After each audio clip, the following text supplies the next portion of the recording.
Welcome, I'm Void Dude, and CIG have finally detailed the upcoming changes to Security Post Kareah planned for Star Citizen 3.18.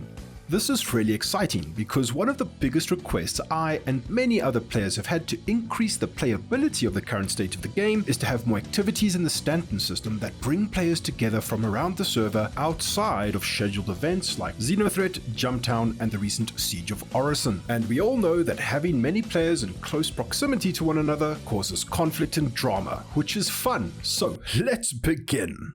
Back in its heyday, Kareah used to be this big central hub for PvP.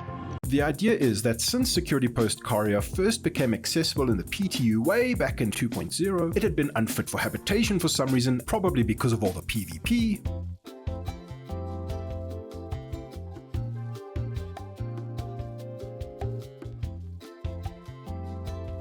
And was abandoned by Crusader Securities. This upcoming reactivation will update the facility to include more turrets around the station. I thought there were enough of those already though. And a complement of NPC security personnel will actively be patrolling throughout the facility. I hope they're well paid because this has to be the worst job in Stanton. They'll apparently also be wandering around the pads for some reason, which seems hazardous given the culture of pad ramming in Star Citizen. Alongside all this new activity around Kareah, it will also become the only location where you can clear an active crime stat, so it will no longer be possible to do so at the underground security bunkers littered throughout the system. Correct me if I'm wrong, but I believe you can clear a level 1 crime stat at the fine terminals throughout the game at the moment, and perhaps there will be other ways to deal with level 2 crime stats because it seems a bit intense to assault a space security station to clear a minor misdemeanor. It will also be possible to eliminate the security NPCs at the facility, and once enough of them have been taken out, a security chief will spawn who, if also taken out, will drop a pad with a code to activate a contraband dispenser, turning SPK into some kind of mini Jumptown event.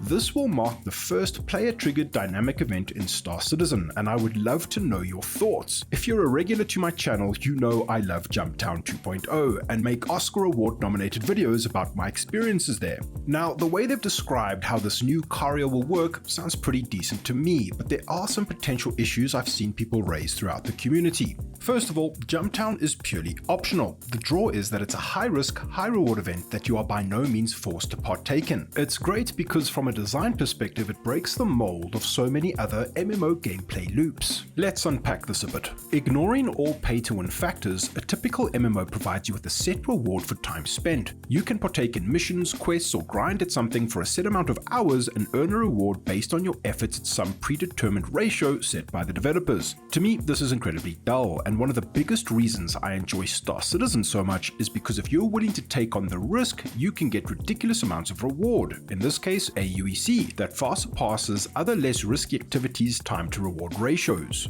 If Jumptown is live, I can take a very high risk for a very high payout and literally make millions of credits in a much shorter amount of time compared to doing bounties or some other task. If players are already at Jumptown, they provide incredible emergent gameplay that no developer on Earth could script. I could steal from them, they could attack me, or we could form a paranoid alliance to work together to increase our chances of survival and split the profits. Or we could all just get nuked by an A2. It's all part of the risk, the rewards, and most importantly, the fun. Now, this is where the issue comes in. Where Jumptown is optional, many players will feel like a trip to Kareah will be compulsory when, not if, they get a crime stat. Let's be honest, you can get a crime stat in Star Citizen at the moment just by looking at the hot dog vendor the wrong way, so until the crime stat attribution system gets smarter and more refined, there are going to be many unhappy citizens either taking their chances at Kareah, getting forced into potentially unwanted PvP, and or ultimately winding up in prison. Now, I know prison is getting some cool new updates as well, and that might take the sting out of things for some, but a trip to Klesha is unfortunately an instant quit for many players.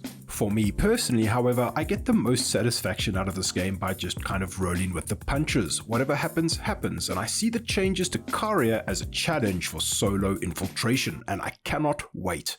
Over on the Noobifiers channel, there was a comment on his summary of the recent Inside Star Citizen that had a really cool suggestion that you should be able to recruit other players to get rid of your crime stat for you. This is one of the best ideas I've read, and I hope CIG see this video or that comment. We should also remember that a lot of the systems that that control lawful and unlawful triggers in Star Citizen are still in their Tier 0 implementations. There is a deliverable on the progress tracker called the Tracking app for your MobiGlass that displays the player's history of criminality and will help us better understand the laws of the various jurisdictions. This makes me wonder about how crime in a system like Stanton is actually intended to work in the future. If I commit the crime of stealing a Patambu from Microtech, should Crusader Securities over 40 million kilometers away actually give a damn? Conversely, if I shoot someone in the face at the peaceful platforms of Origin, should Hurston Dynamic Security NPCs shoot me on sight, considering it's a different jurisdiction? Once again, let me know your thoughts. Are CIG manhandling things too much? Should Kareah be left as is? Do its design intentions make sense for you? These are exciting times to be a Star Citizen, and as always, I cannot wait to see what the future holds for this ludicrous space game. Check out my other content on the channel. You never know, you might just enjoy yourself. Like this video if you did indeed like it, and hit the subscribe and notification buttons if you don't want to miss the second episode of the best damn Star Citizen ship review show, which will be out soon. Thank you so much for watching. See you around the verse. Cheers.